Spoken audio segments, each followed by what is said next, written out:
ಇವ್ರು ನಮ್ಮ ಪರಿಚಯ ಅನಾಥರು ಟೈಮಿಂದ ಡಿಸ್ಟ್ರಿಬ್ಯೂಟ್ರ್ ಇವರು ಅನಾಥರಿಗೆ ಅವಾಗಿಂದ ಪರಿಚಯ. ಈಗ ಮೊದಲನೇ ಪ್ರೊಡಕ್ಷನ್ ಮಾಡ್ತಾ ಇದ್ದೀರಾ.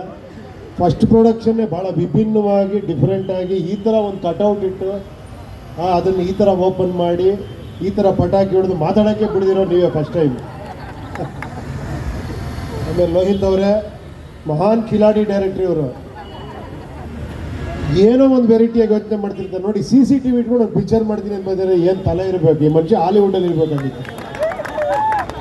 ಇಲ್ಲ, ಯಾಕಂದರೆ ನಿಜವಾಗ್ಲೂ ಹೇಳ್ತೀನಿ, ಈ ಮನುಷ್ಯನ ಕೆಪಾಸಿಟಿ ನಾನು ಹತ್ತಿರದಿಂದ ನೋಡಿದ್ದೀನಿ.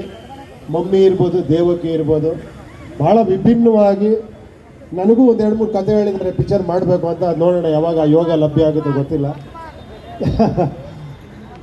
ಆಮೇಲೆ ಪ್ರಿಯಾಂಕಾ ಅವ್ರ 51ನೇ ಚಿತ್ರ.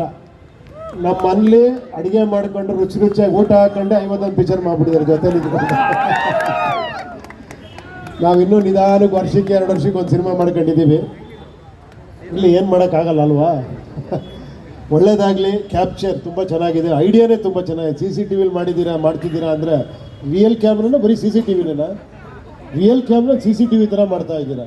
ಕೊಡಿ ಕೈ. ಸೂಪರ್, ಒಳ್ಳೇದಾಗಲಿ. ಭಾಳ ಅದ್ಭುತವಾದಂಥ ಒಂದು ವಿಭಿನ್ನವಾದ ಪ್ರಯತ್ನ ಅಂತ ಹೇಳಬೇಕು. ಇದಕ್ಕೆ ಪ್ರೊಡ್ಯೂಸರ್ ಆಗಿ ರವಿರಾಜ್ ಅವ್ರು ಕೈ ಜೋಡಿಸಿರೋದು ಒಂದು ನಿಜವಾಗಲೂ. ಇಂಥ ಒಂದು ಪ್ರತಿಭೆಗಳಿಗೆ ನಿಮ್ಮಂಥ ಪ್ರೊಡ್ಯೂಸರ್ಸ್ ಬೇಕು. ಎಲ್ಲಕ್ಕಿಂತ ಮುಖ್ಯವಾಗಿ ನಿಮ್ಮಂಥ ಅಭಿಮಾನಿ ದೇವರುಗಳು, ನೀವು ಭಾಳ ಮುಖ್ಯ. ಕನ್ನಡ ಇಂಡಸ್ಟ್ರಿನ ಯಾವ ಲೆವೆಲ್ಗೂ ಎತ್ಕೊಂಡು ಹೋಗಿದ್ದೀರ.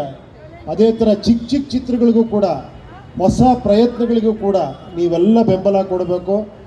ಯಾವತ್ತು ಚಿತ್ರ ಚಿಕ್ಕದು ದೊಡ್ಡದು ಅಲ್ಲ, ಅದು ರಿಲೀಸ್ ಆದಮೇಲೆ ಗೊತ್ತಾಗುತ್ತೆ ಚಿಕ್ಕದ ದೊಡ್ಡದ ಅಂತ. ನನ್ನ ಪ್ರಕಾರ ಇದು ಭಾಳ ದೊಡ್ಡ ಸಿನಿಮಾ ಆಗುತ್ತೆ ಅಂತ ಅನ್ನಿಸ್ತಾ ಇದೆ ನಿಜವಾಗ್ಲೂ.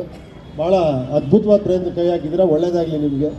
ಥ್ಯಾಂಕ್ ಯು ಪ್ರಿಯಾಂಕಾ ಅವರೇ, ಥ್ಯಾಂಕ್ ಯು. ಒಳ್ಳೆಯದಾಗಲಿ. Thank you. ಅಂತೂ ಈ ಕಾಲಕ್ಕೆ ಬಿದ್ದಲು ಮನೇಲಂತೂ ಬೀಳಲ್ಲ.